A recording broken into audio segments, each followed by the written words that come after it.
beneath the stars so bright. Pull your hat down, make sure your cinch is tight.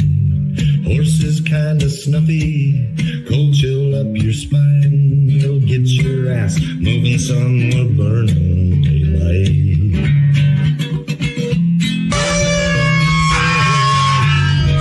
Howdy there, I'm Matt McKinley and we're burning daylight. In the saddle till the job's done right. Welcome to Burning Daylight, the only podcast for the working cowboy. Well, howdy there, daylight burners. Coming at kind of today. Got a late start to, well, not a late start. I just had it was a late going day today. So,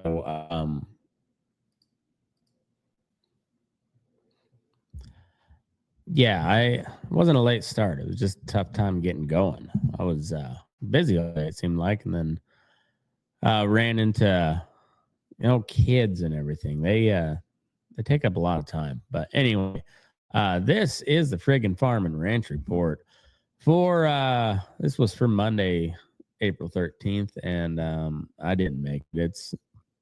So this is a recap of Monday, April 13th. Well, we walked into the morning with crude oil screaming past $100 a barrel because President Donald J. Trump, decided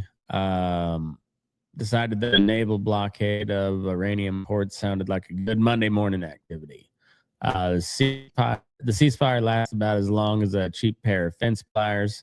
West Texas crude ripped above 104 intraday before settling down to just under $100 on the close.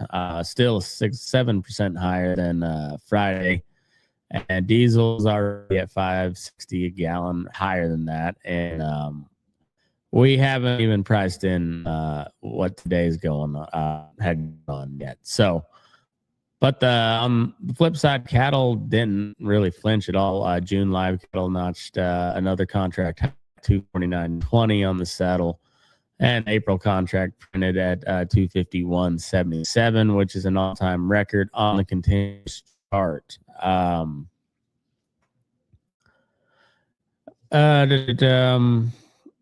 Meanwhile, corn been high on the crude rally, up 5 or 6 cents, then puked on the close and finished pretty much flat, down less than a penny.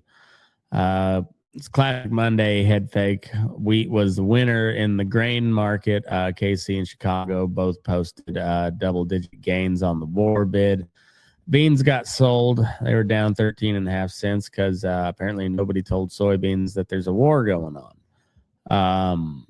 Anyways, it's a don't screw it up market, not a get rich market. And today proved it. So let's go ahead and get into it.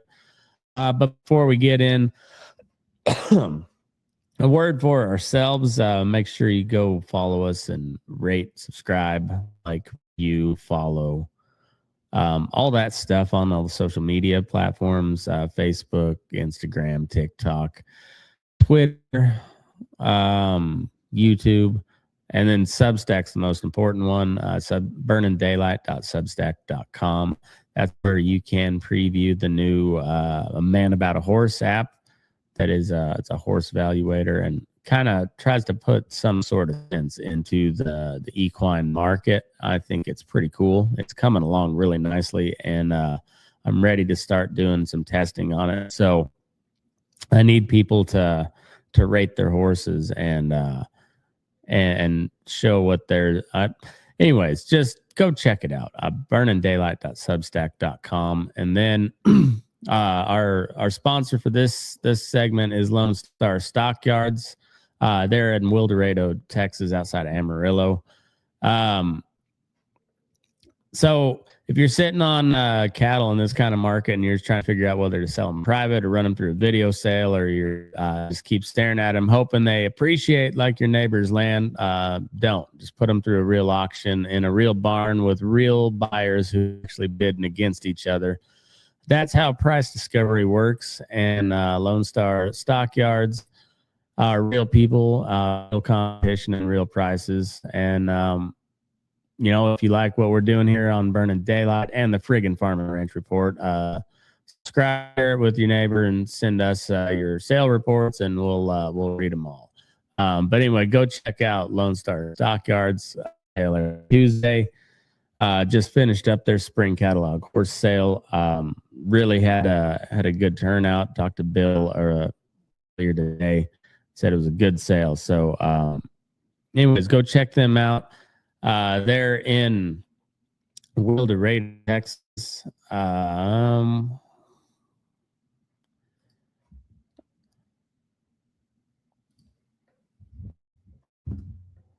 Let's see. Yeah, sale at Tuesday, 11 a.m. Central Time, and contact them. They're at the office, 806-677-0777, or you can call Bill, who's the owner there, 970-302-5834, or Sheldon, who's the yard manager, 806-736-0040. And let them know you heard about them on Burning Daylight on Friggin Farm and Ranch Report. All right. Let's get into the markets. On livestock first, because that's why we're all here. June live cattle settled in at 249.20, up $2 on the day, just under 100%. It was a new contract high. Traded up to 249.95 intraday. Just almost hit that 250 and then backed off. April contract, thinly traded, expires into the month, printed at 251.77, which is an all-time record on the continuous chart. It's not a typo. It's 251 on the hoof. April was up 550 over 550 on the week. So the tone there is bullish, but it's stretched. We're making new highs on a tight supply and strong cash and a JBS strike resolution. But when you're this far above moving average on the chart, one bad headline sends you down $5 pretty quick. Feeder cattle sold in at 374.82, up 67 cents. Not a whole lot. May feeders up 373.33, up about $1. And CME feeder cattle index, latest one was April 10th, printed at 373.94, up over $1 on the week. Feeders are firm, but they've got a corn anchor around their neck, and the energy costs keep just high. So the tone is cautiously bullish on there. Corn stays reasonable. Feeders keep grinding along, but crude drags corn up to $5, then feeders are gonna hurt. Lean hogs, June in 372, down about 40 cents. Not a ton, but it's a fourth straight lower session, and the June hogs just can't catch a break. Pork cutout was up 132 on Friday, near 98.70. So the product side was hanging in there, but the board doesn't really give a shit. Hog weights are running heavy, about 92 pounds, so it's well above the 5-year average. So it tells you that the supply is stacking up. The tone there is bearish to choppy. Exports are decent. 53,000 metric tons last week, was up 2%, but heavy weights and funds selling are dragging everything down. On the cash cattle side, the 5-area weighted average week ending April 3rd, live steers at 244.96, $9 week over week. I have to see if that number is, sure there's a more up to date. April 3rd, well, today April 14th, 13th. It's a little stale. Anyways, I heard reports today of trade at 250 in Iowa, so cash is pushing the board from below. Dress cattle are in the 384 range. Negotiated volume is 28%, which is well below the 5-year average. Formula and grid are controlling 78% of the fed cattle movement, and that's the Packer playbook, so we'll get into that a little bit more later. All right, on the corn side or the grain side, May corn settled in at 440 and a quarter, which is down less than a penny, pretty much flat, but it opened 3.5 cents higher this morning. It traded up to 446 and then bled all the way down back down to 440. Finished 5 to 6 cents off the highs. Pretty classic fade. Cash your corn out at about 402. Last week, May corn dropped 11 and a quarter. Funds are still long. There's 218,000 contracts and getting kind of twitchy. So bearish to uncertain on the market tone there. The planting weather looks fine, but the war bid is not sticking with the corn like it is with wheat. Soybeans May soybeans at 1162 and a quarter, down 13.5 cents, a little over 1%. Beans bled lower all day into the bell. Losses across the strip range from a nickel to nearly 14 cents. Cash beans are under $11 at 10.96. Meal was mixed. Oil was down. May beans are leaning hard on that 1150 support level, and it just looks pretty rough for beans. Brazil's sitting on a record soy crop with 180 million metric tons, so that's a pretty big headwind, regardless of the war. So bearish on soybeans. Wheat was a big winner today. Chicago May is at 582 and a quarter. Kansas City hard red wheat, May hard red wheat was at 603. Chicago's up 6 to 11 cents depending on the month. Kansas City is up nickel to 12 cents. Minneapolis spring wheat was up a dime to 13 cents. Double-digit gains across the board.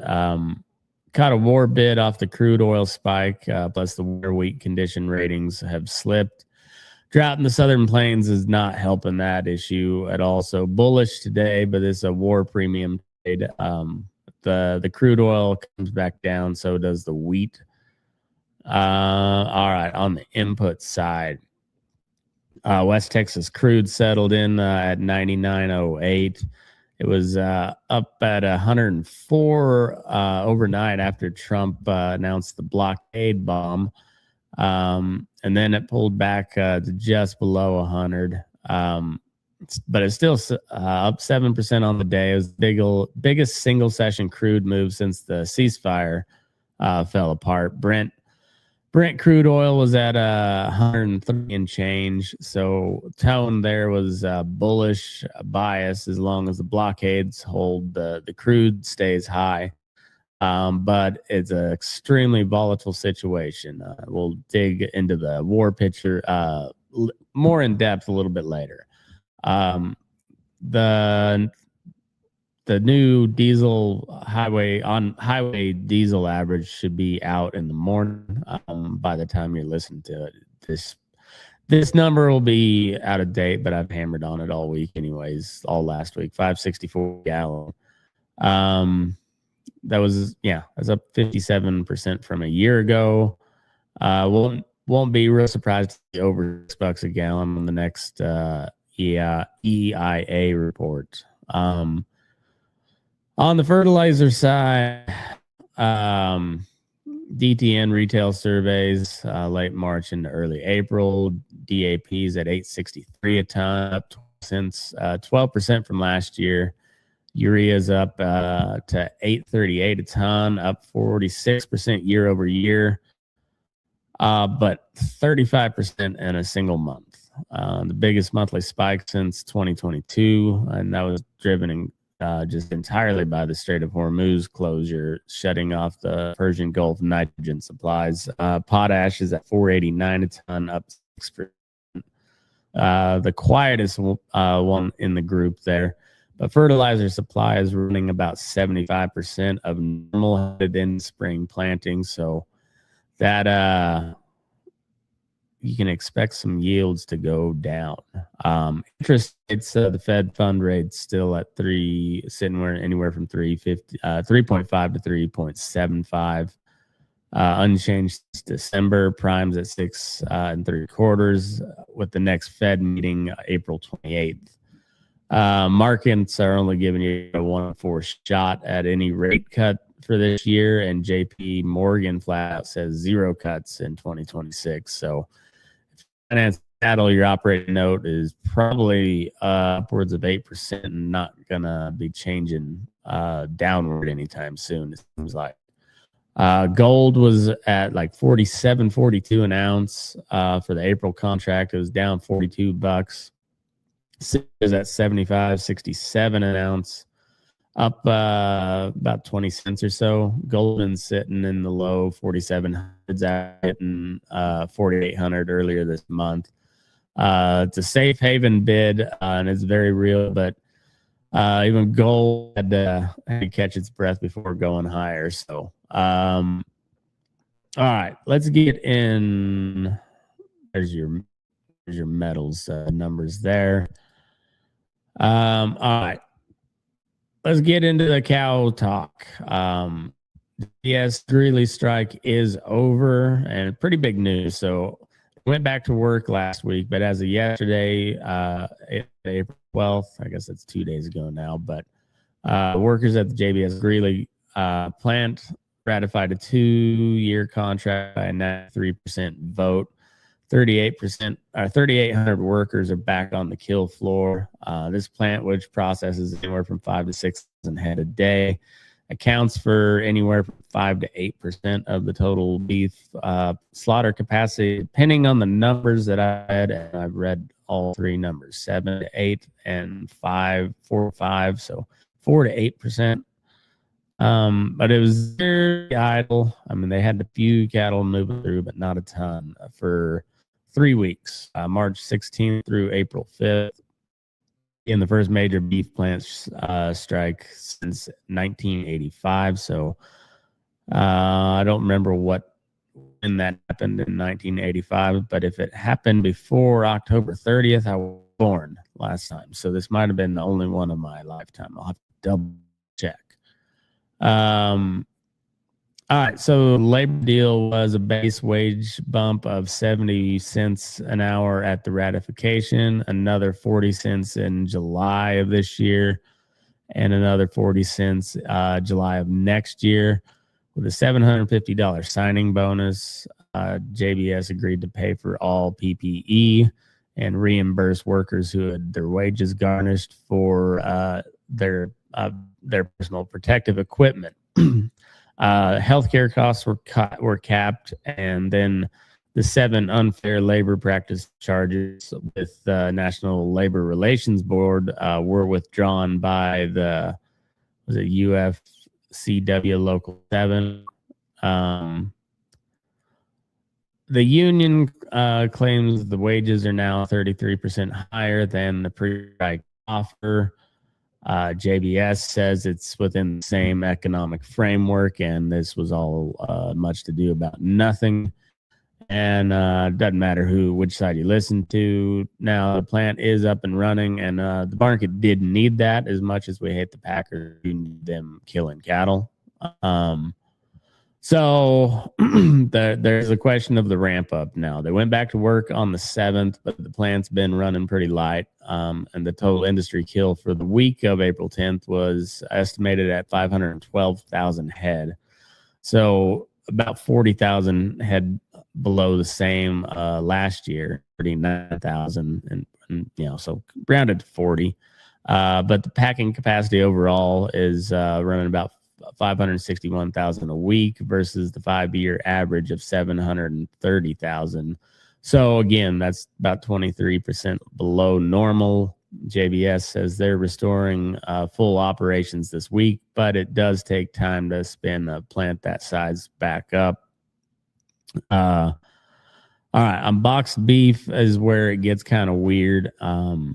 On today's USDA afternoon cutout, choice was 381.92, up about $1, and select was at 383.64. up to 30. So we've got Select trading at almost $2 over Choice. The spread is a negative 172. So it's an inverted market. Select above Choice for multiple days running now. Tells you that the lean beef is in desperately tight supply. The grinders and the fast food guys are paying up for anything to get their hands on. The 5-day average shows that same inversion. This is not a normal deal, and it reflects the JBS disruption, as well as the tight front end supplies and a cow herd that's the smallest that it's been in decades. So all that to say that your less marbled plainer beef is now for $2 a pound more than your high quality marbled stuff, because we got more of that.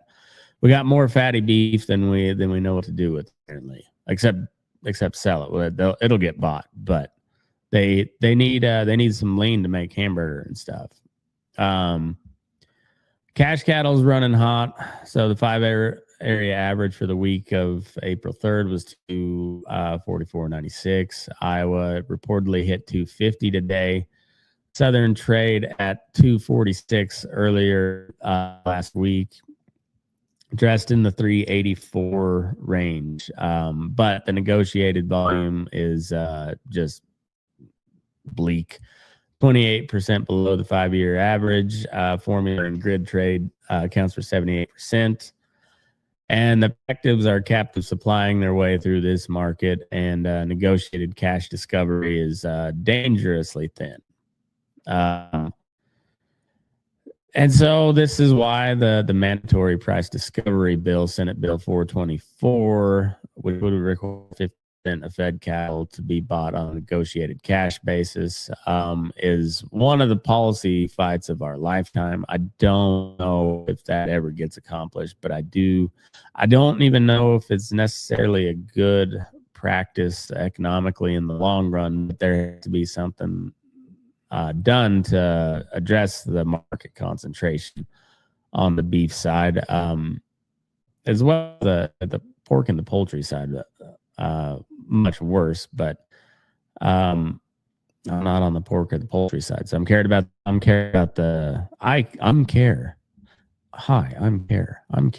cattle guy. I really do. That's what I care about. Where was I at? Cattle on feed number. So this was last month's USDA report. The next one coming out Friday, April 17th or 18th. So basically this Friday, the next one out. But as a recap, we got a 11.55 million head on feed. That's basically the same number as last year. February placements were 1.11 million, up 4%, and the first year-over-year gain since March of last year. And markings were 1.522 million, down 7%, second lowest February since 1996. And so it tells you that they're starting to place more cattle into feedlots, but they are not moving them out at a normal pace. So the weather, the plant exceptions, and the Packer games have all contributed to that. So keep an eye out for the next cattle on feed report. That of course will tell us a little bit more about what the market actually looks like. On the sale barn polls. So as of last week, the runs were light to moderate across the country. 4 to 5 weight steers were trading anywhere from 320 to 360 based depending on quality and location. Replant heifers, bred and open, we're getting premium prices in a tight herd environment. So if you got good quality heifers, every barn wants them right now. There's some standout barns in the Southern Plains reported lighter receipts and strong demand, but that's exactly what you expect when the cow herd's at a multi-decade low and everyone's trying to rebuild. All right, on the Inputs, energy.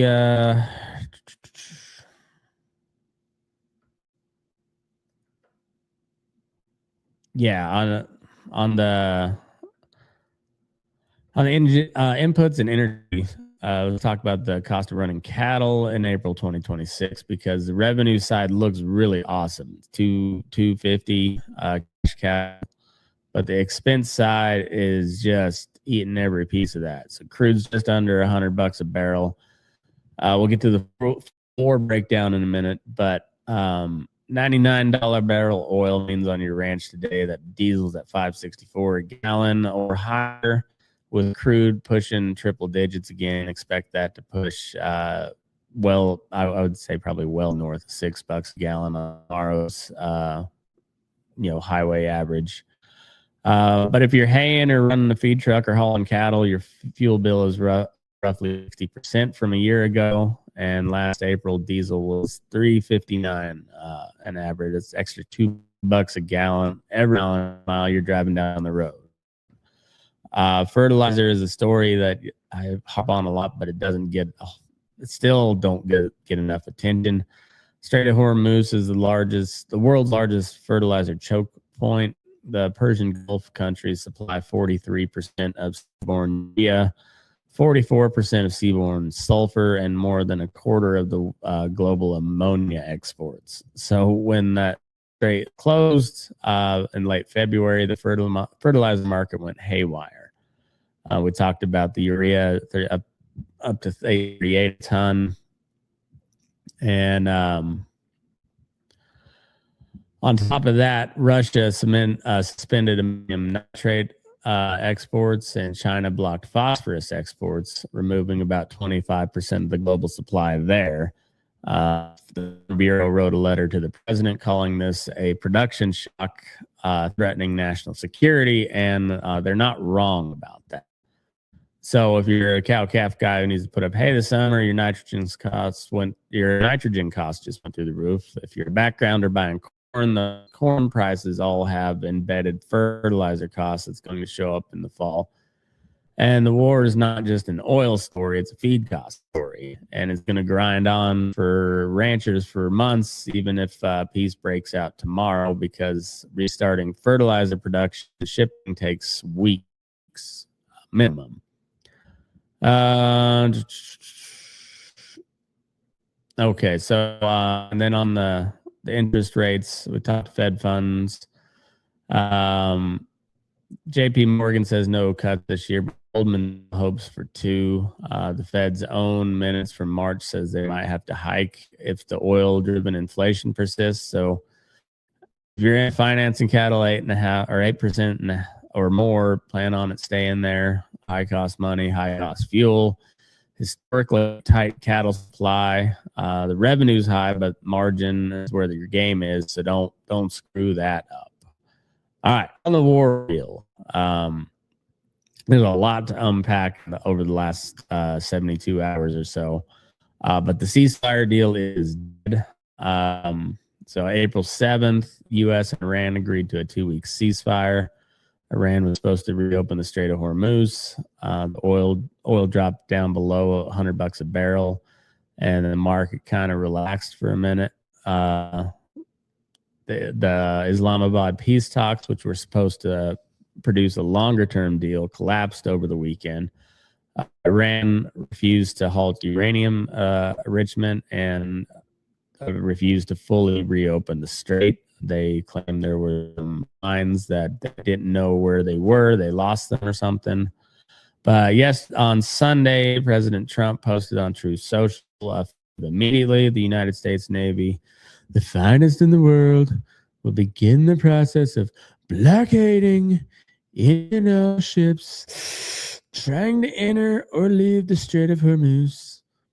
He then ordered the Navy to locate and intercept every vessel that has paid a fee to Iran. I don't know what they're doing when they intercept them, like go demand your money back from Iran, or I don't know what that part's about.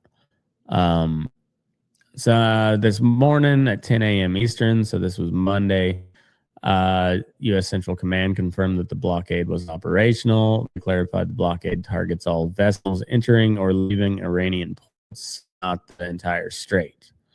But Trump said complete and total blockade. I don't know.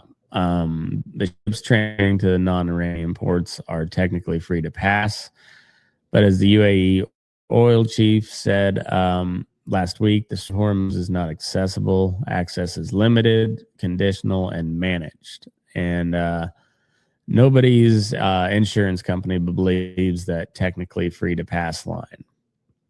And so here's where we are. After we started Operation Epic Fury on February 12th or 28th, Iran effectively shut down the strait.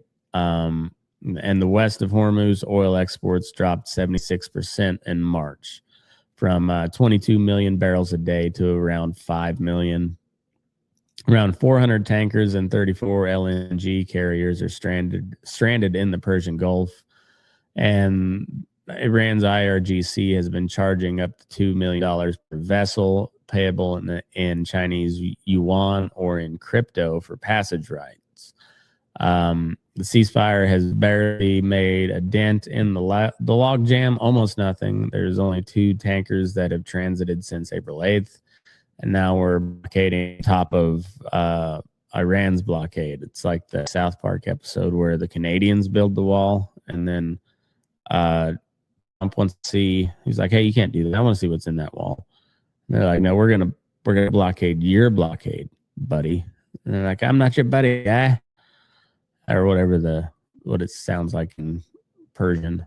And then you got the Houthis. The Houthis they're in Yemen, which is on the Red Sea, and Iran is reportedly pushing the Houthis to prepare for a renewed Red Sea campaign. And Houthis themselves have said, our fingers are on the trigger. So if they shut down the el-Mandeb Strait, which Saudi Arabia now relies on as its alternative export route, analysts say that oil goes to $150 a barrel. And there are unconfirmed social media claims of new Houthi drone attacks in the last 48 hours. But those are not confirmed by, as far as I know, any of the U.S.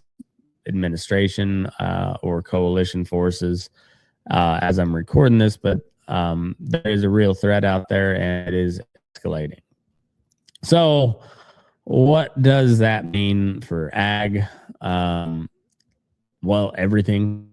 It's the crude's at $99 a barrel, potentially going higher, much higher. Diesel, which is already super high, is driven by that. And that drives your freight, that drives your hay costs, that drives every input that moves on the truck or train. The fertilizer angle is even worse, with the 46% year over year increase in urea, DAP 863 a ton, and supplies running only 75% at normal when we need to be planting and fertilizing. Russia has suspended their nitrogen exports, and China has blocked phosphates. And the American Farm Bureau is calling it a production shock. On the Black Sea grain corridor, it's still operational, but it's under sustained Russian bombardment. 266 strikes on Ukrainian rail infrastructure in 2026 alone. Damn, it's April, and there's already been 266 strikes on rail infrastructure. Ukraine's maritime corridor along Romanian and Bulgarian coastlines handles 90% of their exports. It's functional, but one more Houthi escalation, and you've got 2 of the world's major grain arteries under simultaneous threat. And then on the South American side, Brazil and Argentina. Brazil filled its entire 2026 beef import quota in 6 days. They're now the world's largest beef producer, exporting $18 billion worth of beef last year. Argentina's got another 80,000 metric tons of lean beef quota from they got an extra 80,000 metric ton lean beef quota from the White House. And the EU just enacted new safeguard regulations on Mercosur meat imports. It has beef, pork, and poultry classified as sensitive products. NCBA opposed Argentina quotas, saying it harms American cattlemen. And then everybody who actually runs cattle is disgusted by NCBA once more by their mealy nonsense. On the disease watch, it's confirmed, and it's not rumor. HPI continues to be what USDA calls the largest animal health emergency in U.S. history. 67 flocks and nearly 12 million birds affected in the last 30 days of March, as of early March. So that's the avian influenza, the bird flu. Spring migration is ramping back up. Foot and mouth disease is a national disaster in South Africa with nearly 1,000 outbreaks and over 120,000 cattle culled. And it's spreading into Botswana, Eswatini, and Zimbabwe. Foot and mouth disease confirmed in China and Greece. And yes, was detected in Spain. None of these are in the U.S., but in a world where Brazil just filled our quota in a week, any disease event that disrupts global protein trade sends ripples straight through our cash cattle market. So just something to take a look at. All right, on the policy and macro side, the Farm Bill, talked about that. It passed out of committee. It went. Chairman Thompson wanted a House floor before Easter. Like Easter came and went, no vote. The Senate hasn't even introduced a draft yet. Senator Boozman reopened SNAP charges, SNAP being the food stamps. Senate Democrats won't move without revising those provisions. 2018 Farm Bill is extended through September 30th, and another extension looks increasingly likely, which means another day of outdated reference prices and safety net programs that were written for a different world. On the grazing side, particularly good news story. We talked about it a little bit on March 31st. USDA Secretary Rawls and Interior Secretary Burgum signed a new memorandum of understanding, MOU, between the Forest Service and the BLM to streamline grazing permits, reduce red tape, expand access to vacant allotments, and promote targeted grazing for wildlife risk reduction. The goal was no net loss of animal unit months on federal land, and the 2026 grazing fee is set at $1.69 per EUM. And if you run cows on federal allotments in the West, this is definitely a step in the right direction. But whether it actually speeds up the permitting process is a whole different question. All right, Colorado River. This is really the underreported story across the West, particularly in agriculture.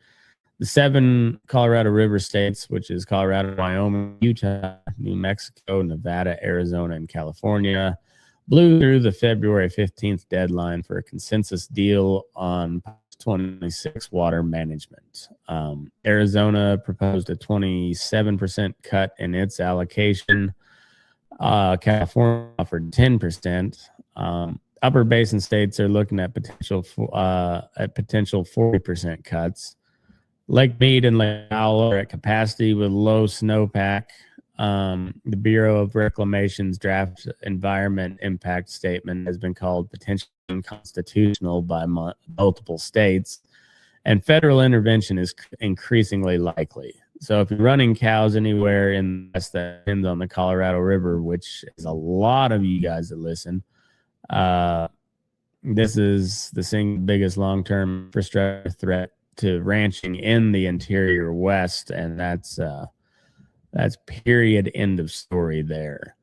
On the WOTUS, Waters of the U.S. side, EPA and the Army Corps of Engineers proposed new waters of the U.S. definition last November, aligning it with the Sackett decision. Comment period closed January 5th, and the proposed rule removes interstate waters as an independent jurisdictional category, excludes groundwater and ephemeral waters, requires continuous surface connection for wetlands. New Army Corps nationwide permits, 56 reissued plus one new one for fish passage, took effect March 15th. It's a better direction seen in quite some times, but the final rule isn't done, and compliance costs uncertainty runs anywhere from $2,400 to $8,200 per operation annually.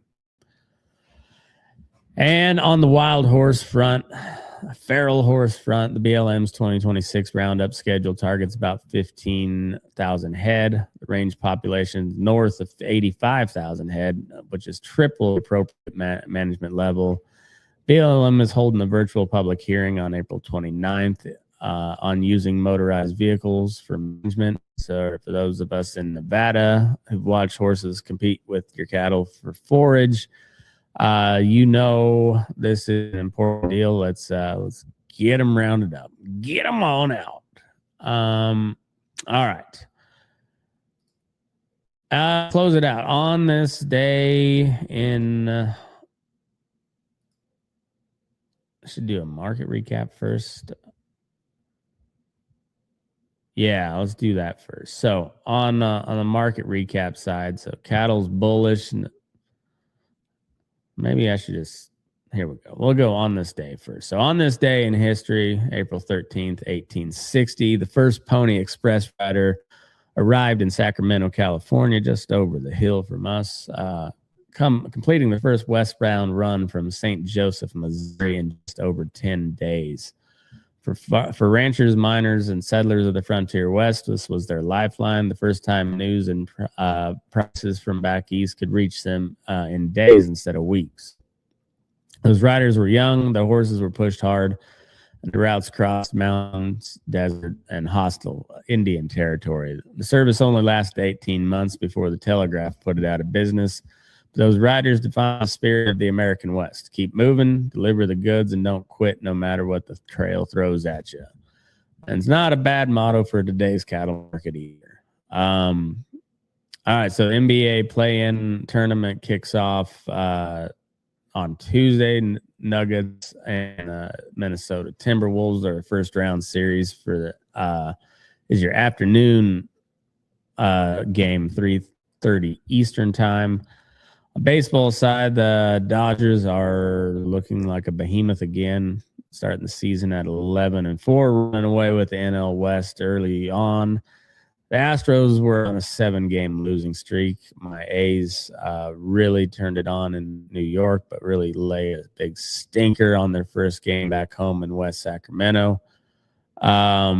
On the rodeo side, San Angelo wraps up this week. PBR Unleashes the Beast heads to Billings next weekend, and the Red Bluff PRCA qualifier runs April 17th through the 19th. So if you're heading that way, get your entry in. If you're already entered up, good luck. And all right, and then we'll do a quick little market recap. So on the cattle side, we're bullish with new contract highs, cash cattle at 250 almost. JBS is back online and killing cattle, but the market is stretched to the ceiling, and one bad headline drops you pretty fast. So don't get greedy, play it smart. Feeders are cautiously bullish. The index 373.94 is firm, but the corn and energy are your anchors there. Hogs are bearish. 4 straight down sessions. Heavyweight fat hogs, and the fund is selling.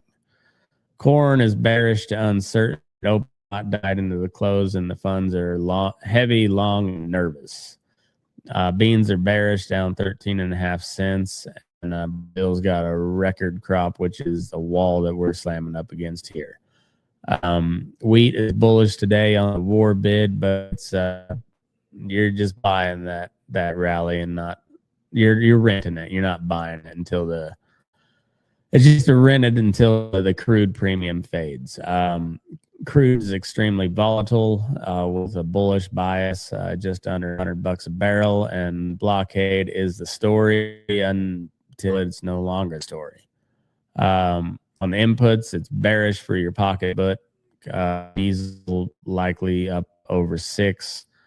Urea is up 46%. Operating notes are over 8%, and all margin. So that's the market, folks. Record cattle prices, record input costs, a war that they just trying not to end it somehow, it seems like, and a government that can't pass a farm bill. Cows don't give a shit about any of it, though. They need grass and they need water, so make sure you got plenty of both. Also take a look at Atkinson Livestock, the old what they call it, the old reliable. Let me find that real quick here.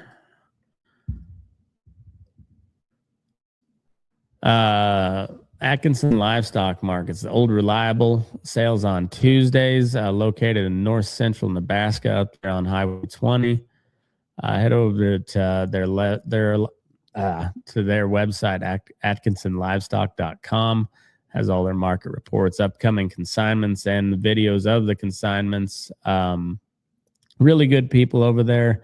Once again, real people in the seats, really bidding real dollars for your real cattle. Cash market is the real market. That's where your price discovery happens. So give our friends over at Atkinson Livestock a follow. Check them out. Give them a holler there at the office, 402-925-5141. Or you can give Wes a holler, 402-340-4225, and go check them out at atkinsonlivestock.com and put your ass in the seat on Tuesday for their sales. So check them out. Thanks to Atkinson Livestock. Big thanks to Lone Star Stockyards out of Wildorado, Texas. Also sale on Tuesday, so go check them out. That is the Friggin Farm and Ranch Report for Monday, April 13th, coming to you on Tuesday, April 14th. But I'll have another one at the end at market close on the 14th as well. But on that note, move your ass. We're burning daylight.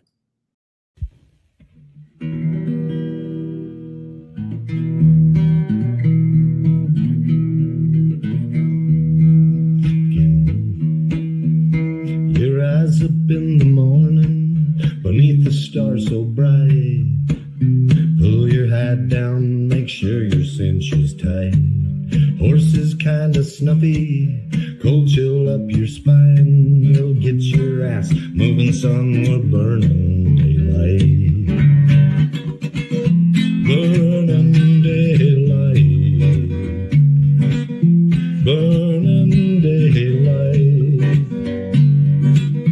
In the saddle till the job's done right. Burning daylight. Well, life is just a gather, and you won't catch 'em all. But when you ride through the gate, make sure you sit up tall. I can see the horizon, it's looking pretty bright. Well, get your ass moving, son, we're burning daylight. Burning daylight. Burning daylight. In the saddle till the job's done right.